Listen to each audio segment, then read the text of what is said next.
जब हम इस क्षेत्र में आए तो कोई ने कहा कि जशपुर में ये बड़ा, जशपुर में वो बड़ा, पर यहाँ आकर मालूम पड़ा कि जो भी बड़ा वो सब महादेव के चरणों में पड़ा।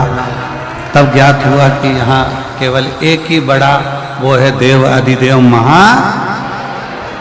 बाकी के जितने भी हैं वो कह दें कि ये बड़ा, हमारे जशपुर में वो बड़ा, तो समझ लेना सब इतने बड़े महादेव के चरणों में पड़ा। इसके आगे कोई नहीं बड़ा और ना कोई खड़ा, केवल शिव, केवल शिव।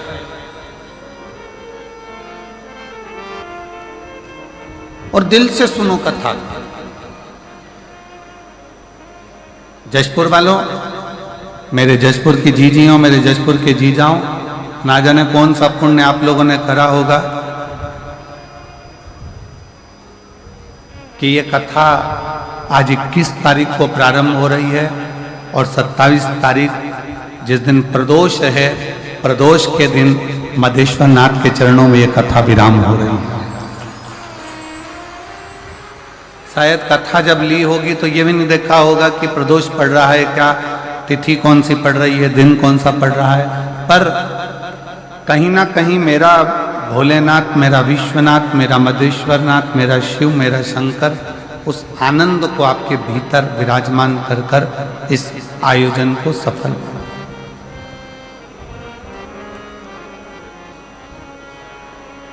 हृदय से सुनो और जितना दिल से इस कथा को अपने अंदर उतार सकते हो उतने दिल से उतार।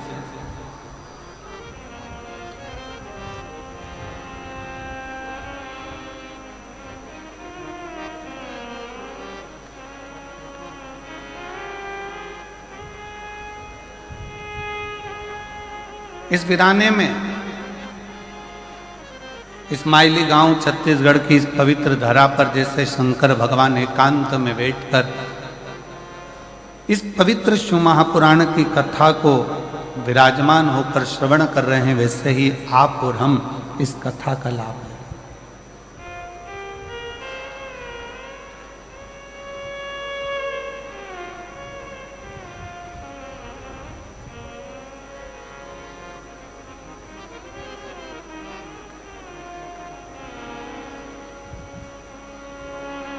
कल आशीष कर रहे थे गुरुजी, इस माइली गांव में पहुंचने के लिए ट्रेन भी बहुत दूर तक छोड़ती है, फिर वहां से 100-150 किलोमीटर दूर चलकर यहाँ पहुंचना पड़ता है। बस का साधन भी दूर तक रहता है। हमने कहा आशीष, ये मधेश्वर नाथ जो बैठे हैं ना, ये साधारण नहीं है। वो एक बार अपने भक्त को भले पैदल बुला लेते हैं, पर दूसरी बार उसको 4 व्हीलर दिलाकर बुलाते हैं कि तू अपनी गाड़ी से यहां तक पहुंच, तू अपने साधन से।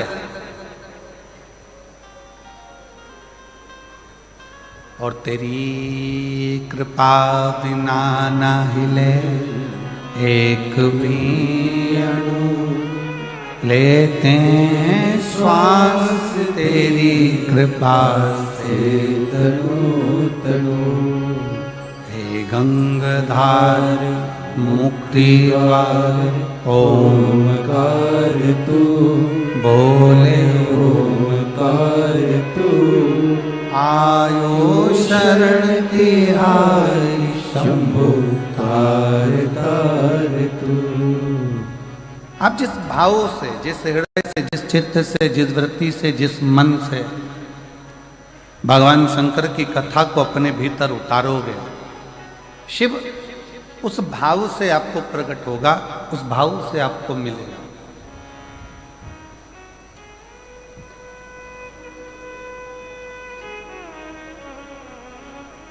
कई लोगों के मन में एक शंका होती है, बड़ा बड़ा भाव उनके अंदर आ जाता है कि गुरुजी, जब हम भगवान का भजन करते हैं, स्मरण करते हैं, कीर्तन करते हैं, भगवान की भक्ति करते हैं, तो हमारे ऊपर फिर दुख क्यों आता है? हमको तकलीफ क्यों आती है? हमको कष्ट क्यों आता है? शिव महापुराण की कथा कहती है अभी आम का सीजन चालू हो गया, केरी आने लगी, आम आने लगा। आम के बगीचे में जाकर देखना, जो नया नया पौधा होता है, नया नया आम का पेड़ होता है ना, उस पेड़ में जो नए नए फूल आते हैं। हमारे इधर मध्य प्रदेश में तो उसको आम के पेड़ के मोर कहते हैं, कि आम के पेड़ में मोर आया। अब इधर नहीं मालूम छत्तीसगढ़ में कि उसको क्या कहते हैं, पर हमारे उधर कहते हैं मध्य प्रदेश में कि आम के पेड़ में जब फल आने वाला होता है तो पहले मोर आ जाता है, पहले फूल आ जाता है। पर जब कोई नया आम का पेड़ होता है, पहली बार उसमें अगर फूल आता है, पहली बार अगर उसमें मोर आता है, तो बड़ा सुंदर दिखता है कि कितना सुंदर है, कितना विशाल है, कितना बढ़िया है। इसमें आम आएंगे, बहुत आएंगे, ढेरों आम लगेंगे और ढेरों आम इसमें लग जाएंगे। पर जो श्रेष्ठ माली होता है ना, आम के पेड़ को जो संभालने वाला होता है, जो श्रेष्ठ माली होता है, जो बगीचे को संभालने वाला माली होता है, वो क्या करता है? उस आम के पेड़ के, नए आम के पेड़ के मोर को, फूल को तोड़ लेता, तोड़कर उसको फेंक देता उसी पेड़ के नीचे।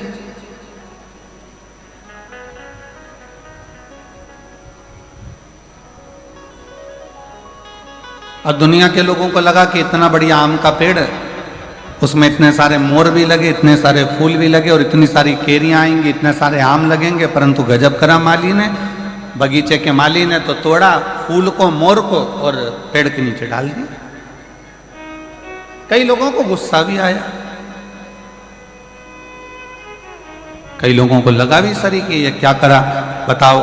आम का पेड़ में इतने सारे मोर लगे थे, इतने सारे फूल लग रहे थे, और उसने तोड़कर सब नीचे पटक दिया, उसको कुचल दिया, बेकार कर दिया। पर जो समझदार था, जिसकी चित्तवृत्ति में समझदारी थी, उसने माली को धन्यवाद दिया कि वारे माली तूने अच्छा करा, जो पहली बार नए वृक्ष में जो मोर आए थे, फूल आए थे, उसको तोड़कर तूने कीचड़ में डाल दिया, पेड़ की जड़ में डाल दिया। क्यों? क्योंकि हमारा एग्रीकल्चर कहता है, हमारी प्रकृति कहती है कि नया पेड़ का फूल, आम के बगीचे में लगे नए पेड़ के अगर मोर को, फूल को तोड़कर फेंक दिया जाए तो दूसरी बार जो फूल आते हैं और दूसरी बार जो फल आते हैं वो अपार आते हैं, जिसको गिना भी नहीं जा सकता। इतनी कृपा के साथ में उसमें आम लगना चालू हो जाते हैं, उसमें फूल लगना प्रारंभ हो जाते हैं। अब जो लोग कहते हैं कि बड़ा भगवान दुख देता है, बड़ा तकलीफ आती है, भगवान तकलीफ दे देते हैं, भगवान कष्ट देते हैं, भगवान दुख दे देते हैं, हम इतना पूजन करते हैं तो भी भगवान हमारी नहीं सुनता, हम इतना भजन करते हैं तो भी भगवान हमारी नहीं सुनता, हम भगवान को भक्ति करते हैं तो भी भगवान हमें कष्ट देता है। उसका कारण केवल इतना है, भगवान को धन्यवाद देना कि परमात्मा भी वो माली है, भगवान भी वो माली है। जैसे बगीचे का माली होता है, वैसे वो परमात्मा भी माली है। और परमात्मा यदि तुम्हें कुचल रहा है, परमात्मा थोड़ा कष्ट दे रहा है, परमात्मा थोड़ा दुख दे रहा है, परमात्मा थोड़ा सा कष्ट अगर तुमको जीवन में दे रहा है, तो समझ लेना कि जैसे मोर को तोड़ा गया, फूल को तोड़ा गया और जड़ में डाला गया, जिससे ये पेड़ और उन्नति करे, और आगे बढ़े और बहुत उन्नति कर कर बहुत फल दे, उसी तरह भगवान भी अगर हमको दबा रहा है, कुचल रहा है, थोड़ा कष्ट दे रहा है, तो समझ लेना कि परमात्मा भी हमको बहुत आगे ले जाना चाहता है।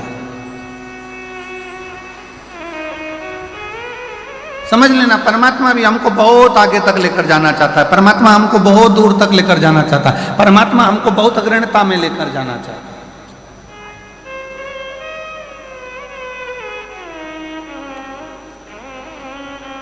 और शंभु शरणे पड़ी मांगू घड़ी रे घड़ी, दुख काटो दया करी दर्शन आपो।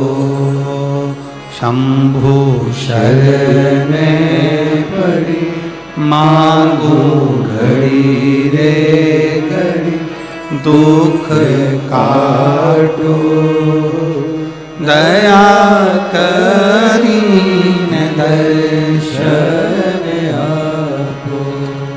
शंभु शरणे पड़ी मांगो घड़ी रे घड़ी, दुख काटो, दया करीने दर्शन आपो।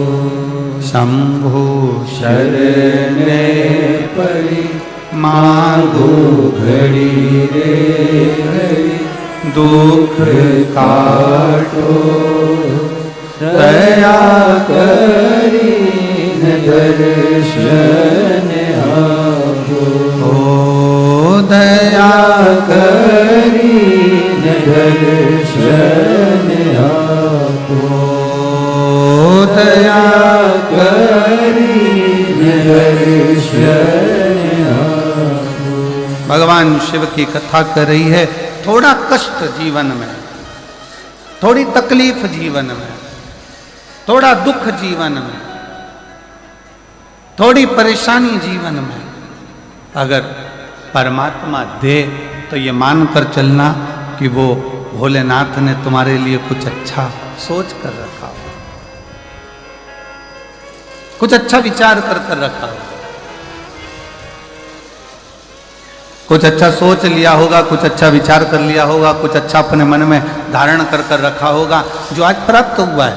और बहुत बहुत मैं जशपुर के सभी श्रोता भाई बहनों को, इस जशपुर जिले के सभी श्रोताओं को बहुत बहुत साधुवाद देता हूं कि तुम्हारे पुण्य बड़े प्रबल हुए होंगे, जो यीशु महापुराण की कथा मधेश्वर नाथ के चरणों में जो हो रही है। बहुत बहुत बोल बम का नारा है। आवाज नहीं आई, जरा दमदारी से बोल बम का नारा है। सारी समस्या का हल भगवान शिव ने जो आपको और हमको यहां बुलाकर कथा कर इस तत्व ग्रहण करा।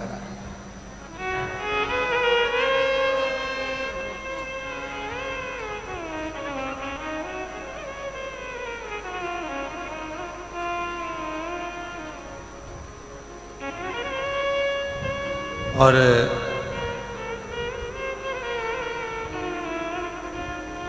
मैं इस समिति को साधुवाद दूं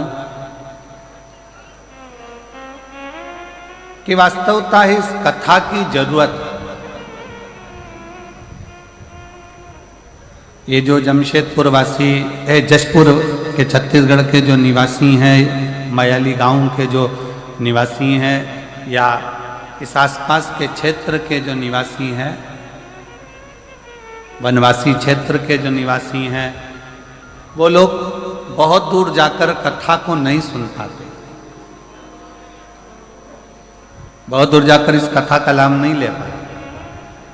होता है किसी किसी के जीवन में बहुत सारे कष्ट भी होते हैं, परेशानियां होती हैं, धन की व्यवस्था नहीं हो पाती, कोई समस्याएं खड़ी रहती हैं, नहीं पहुंच पाती। पर कम से कम इस कथा के माध्यम से इस मयाली गांव में, जशपुर में, इस कथा के माध्यम से वो श्रोता जो कभी किसी पंडाल में बैठकर कथा नहीं सुन पाए, कम से कम इस पंडाल में बैठकर कथा सुनकर अपने जीवन का आनंद तो पा लेंगे।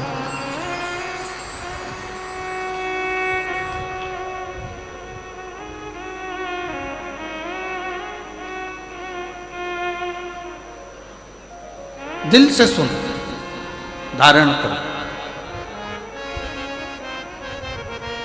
और जो अपने जीवन में उतारने लायक हो,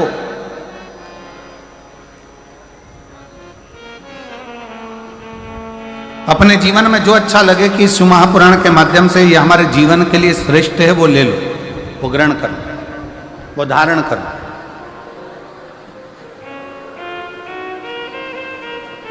अब इतना बड़ा बाजार लगा है, आपने देखा होगा जब बाहर से आप लोग यहाँ आ रहे होंगे कथा स्थल पर, तो ग्राउंड के बाहर बहुत बड़ा बाजार लगा है। आप कहीं पर भी घूमोगे तो बाजार लगा है, कोई कंकु बेच रहा, कोई रोली बेच रहा, कोई मोली बेच रहा, कोई कपड़ा बेच रहा, कोई खाने का सामान बेच रहा, कोई सामान, कोई श्री शिवाय नमस्तुभ्यम, कोई मंत्र, कोई किताब, कोई कुछ श्रृंगार का सामान, कोई हार, कोई बिंदी, कोई चूड़ी, सब बेचने में लगे हुए हैं, ढेर बाजार लगा।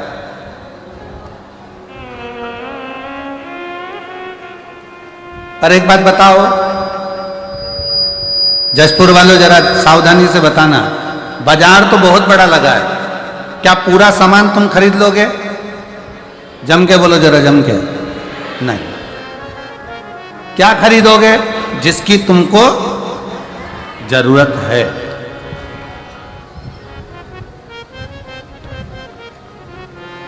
जो जरूरत का सामान है वो आप खरीदो। अब बाजार में घूम रहे हो, ढेरों सारी सामग्री मिल रही है, बहुत सारा सामान मिल रहा है, पर आपने कुछ खरीदा नहीं है। जो आपको जरूरत लगी, जो आपको लगा कि मेरे काम का है, आपने वो खरीदा, वो लिया, बाकी का आप सब छोड़ दिए।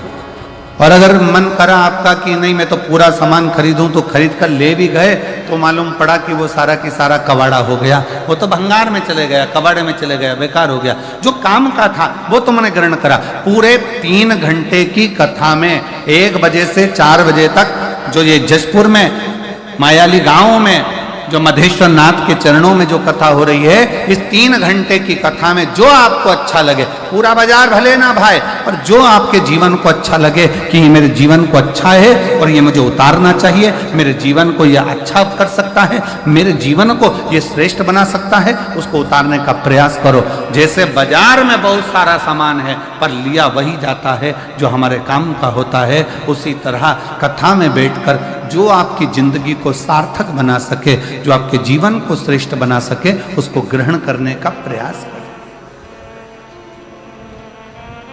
और किया।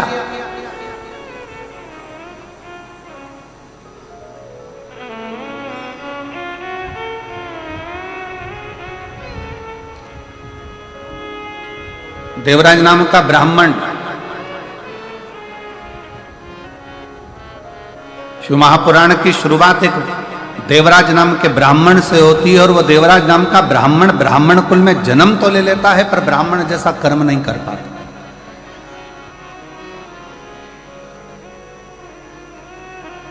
ऐसे संसार में न जाने कितने लोग हैं।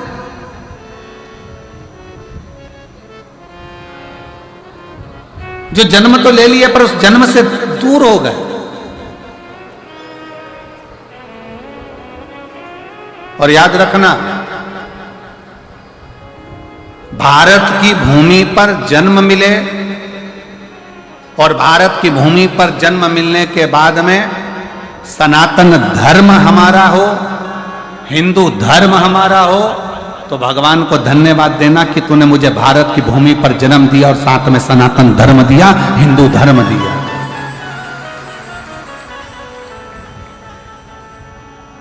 जिस धर्म में काटना नहीं सिखाया, जिस धर्म ने बांटना नहीं सिखाया, जिस धर्म ने एकजुटता दिखाई है कि आप एक साथ बैठकर भगवान का भजन करो, एक साथ बैठकर भोजन करो, एक साथ बैठकर स्मरण करो, एक साथ बैठकर मंत्र जाप करो, एक साथ बैठकर नाम जाप करो, एक साथ बैठकर स्मरण करो।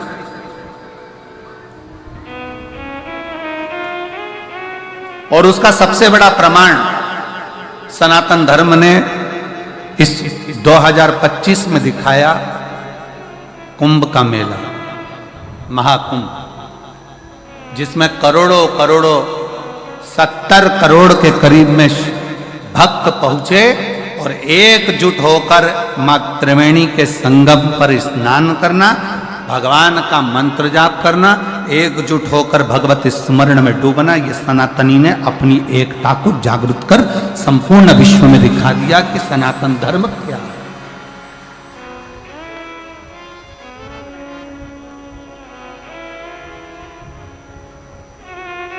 घर जाकर अपनी अपनी नजर उतरवाना कि हमें सनातन धर्म में भगवान ने जन्म दिया, सनातन धर्म में हम पैदा हुए, सनातन धर्म में पैदा होने के बाद भारत की भूमि पर हमारा जन्म हुआ। भारत की भूमि पर जन्म लेना, सनातन धर्म में जन्म लेना, हिंदू धर्म में जन्म लेना और साथ में भगवान की अविरल भक्ति को धारण करना, भगवान के भजन को धारण करना। ऐसे कई है। शिव महापुराण में संवाद आता है देवराज नाम के ब्राह्मण का, कि ब्राह्मण कुल में जन्म लेने के बाद भी वो ब्राह्मण नहीं बन पाए।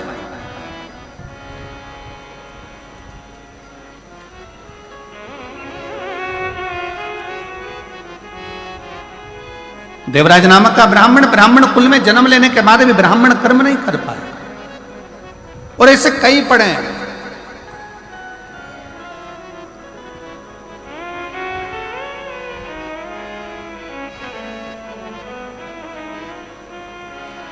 अरे तेरा ही दिया मैंने खाया पिया है, तेरा शुक्रिया है, तेरा शुक्रिया है।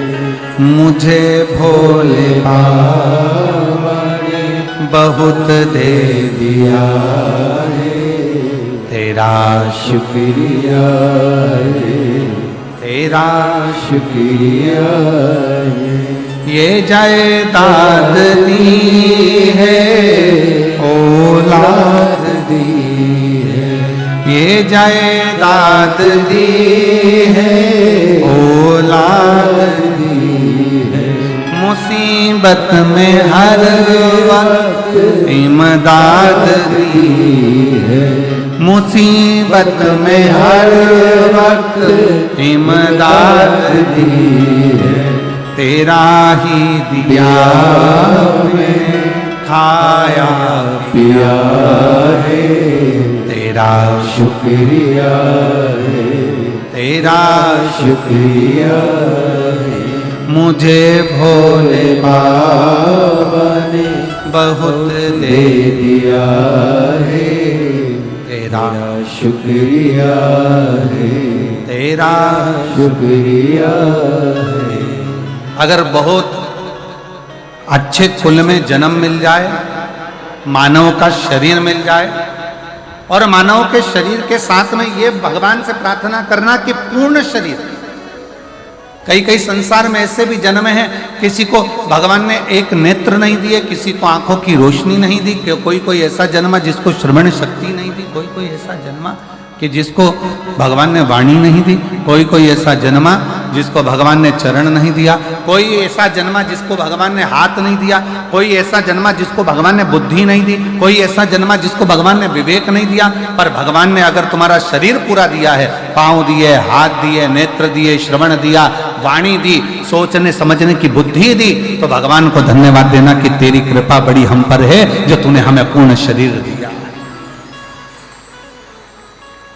ये तेरी कृपा से मिला।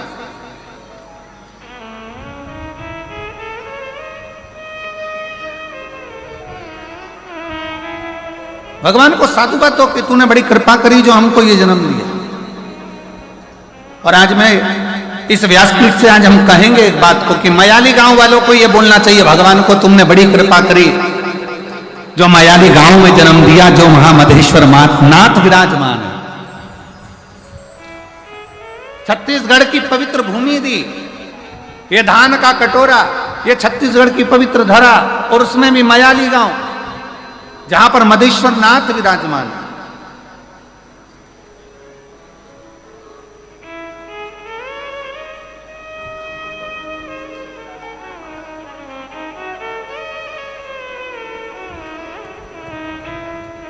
ये तेरी कृपा से मिला है, तेरी दया से मिला है, तेरी करुणा से मिला है। और उसमें भी जन्म मयाली गांव में मिल गया, मधेश्वर नाथ के चरणों में मिल गया, और उसमें भी इतना बड़ा जशपुर छोड़कर, तहसील छोड़कर कथा भी मिली तो मयाली गांव वालों को मिली। ये भी एक बड़ा श्रेष्ठ भाग्य।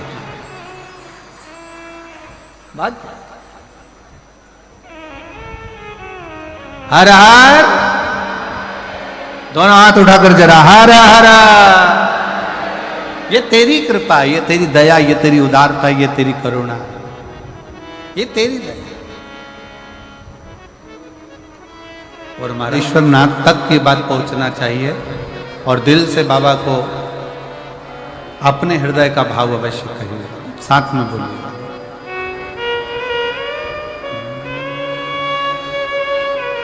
श्री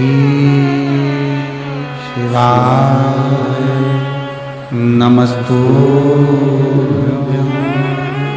श्री शिवाय नमस्तुभ्यं, श्री शिवाय नमस्तुभ्यं, श्री शिवाय नमस्तुभ्यं, श्री शिवाय नमस्तुभ्यं। भोला सब दुख काटो हमारा, ओ भोला सब दुख काटो हमारा। शिव शंकर जपो तेरी माला, भोले बाबा जपो तेरी माला। भोला सब दुख काटो हमारा, ओ भोला सब दुख काटो हमारा। वेश है मंगल मंगलकारी, वेश है मंगल मंगलकारी। शमशान वासी हमारा, शमशान वासी हमारा। ओ भोला सब दुख काटो हमारा, ओ भोला सब दुख काटो हमारा।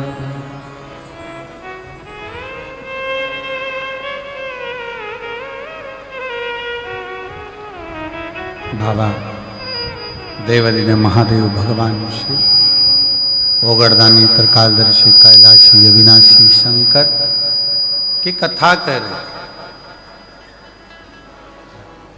शिव का चरित्र कह रहे।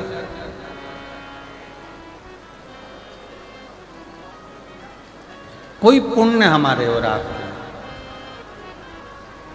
जो हम शंकर तक पहुंचे, शिव तक। और देखिए अभी आपको कहा था कि जो एक बार कैलाश की यात्रा न कर कर आया हो, वो एक बार छत्तीसगढ़ के जशपुर मयाली गांव आकर ये कैलाश की दर्शन, ये मधेश्वर नाथ का दर्शन जरूर करें।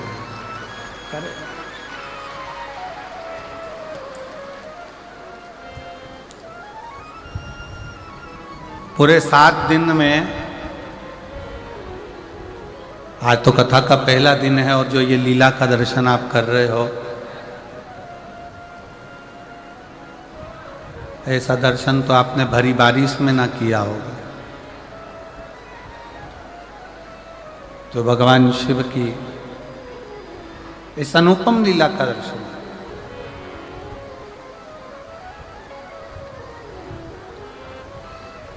देवराज नाम का ब्राह्मण, ब्राह्मण कुल में जन्म तो ले लिया पर ब्राह्मण कर्म से वंचित रह गया। भगवान से प्रार्थना करना कि अगर हमें जन्म दिया है सनातन धर्म में, हिंदू धर्म में, तो हम वो सनातन धर्म हिंदू धर्म में प्रयास करें कि अपने जीवन को हम सार्थक बना, भटके ना, गलत मार्ग पर ना जाए, गलत विचारों में ना जाए, गलत दृष्टि में ना जाए, गलत भावों में ना जाए।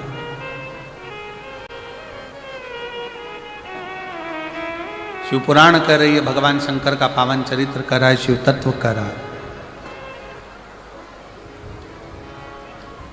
देवराज नामक का ब्राह्मण कुल में जन्म तो ले लिया, पर ब्राह्मण कर्म से वंचित हो गया।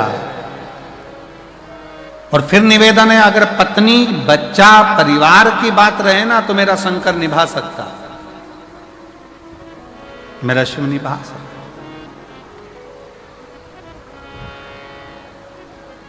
भगवान साथ कब छोड़ता है? बहुत ध्यान लगाकर सुनिएगा जरा, कि परमात्मा साथ कब छोड़ता है? जब व्यक्ति गलत राह पर चल देगा, गलत मार्ग पर चल देगा।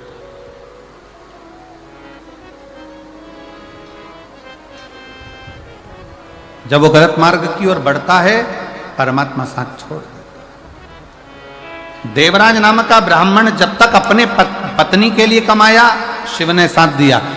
देवराज नाम का ब्राह्मण जब तक अपने बच्चों के लिए कमाया, शिव ने साथ दिया। देवराज नाम का ब्राह्मण जब तक अपने माता पिता के लिए कमाया, शिव ने साथ दिया। देवराज नाम का ब्राह्मण जब तक सत्कर्म की ओर बढ़ता रहा, अपने परिवार, कुटुंब, मित्र, दोस्त सबके लिए कमाया, शंकर ने साथ दिया। पर जब देवराज नाम का ब्राह्मण एक वैश्या का संग पकड़ लिया और वैश्या ने कह दिया कि मुझे राजा के पत्नी के गले में जो हार पड़ा है, वो हार तुझे ला कर देना।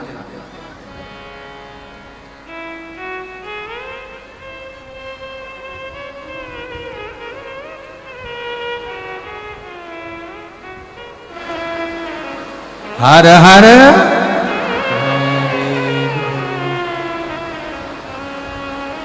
पराया धन और पराई स्त्री अगर स्पर्श मात्र भी हो जाए तो व्यक्ति को बर्बाद कर।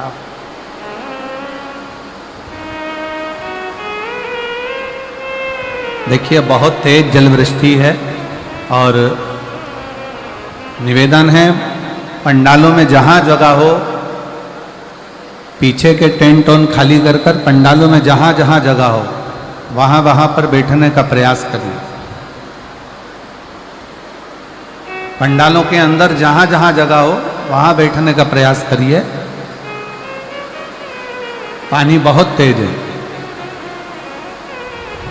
और शंभु शरणे पड़ी मांगो घड़ी रे घड़ी, दुख काटो दया करी दर्शन आपो।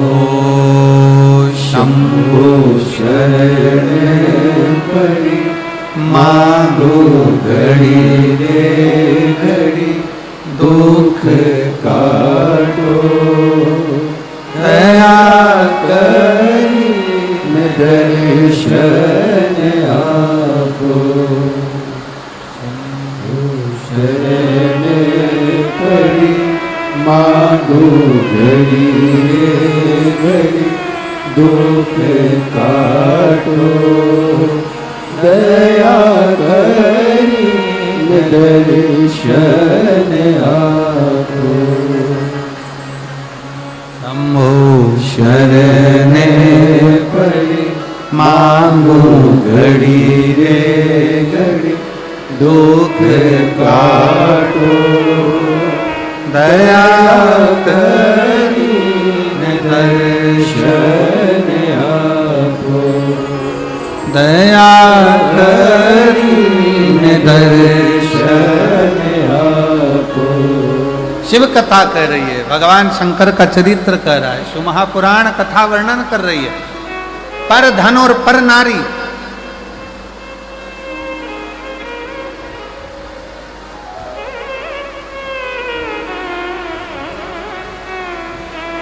पर धन पर स्त्री का जब संग पड़ गया तो व्यक्ति बर्बाद हो गया, व्यक्ति नष्ट हो गया।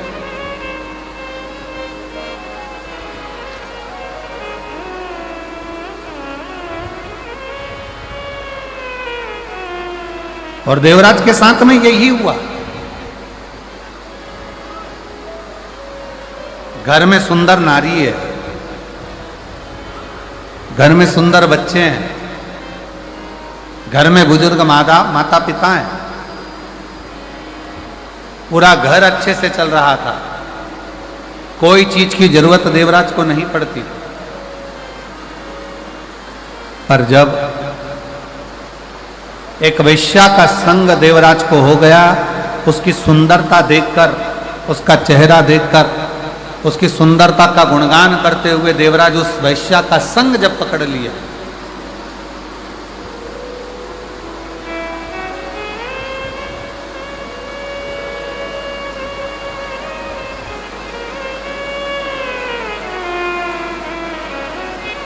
फिर निवेदन है, जो लोग छोटे पंडालों में हैं उनसे निवेदन है बड़े पंडालों में आ जाए। पानी बहुत तेज है और जहाँ जहाँ जगह मिलती जाए वहाँ आप लोग आनंद से विराजमान हो, बैठें, क्योंकि जलवृष्टि बहुत तेज है, उसका स्मरण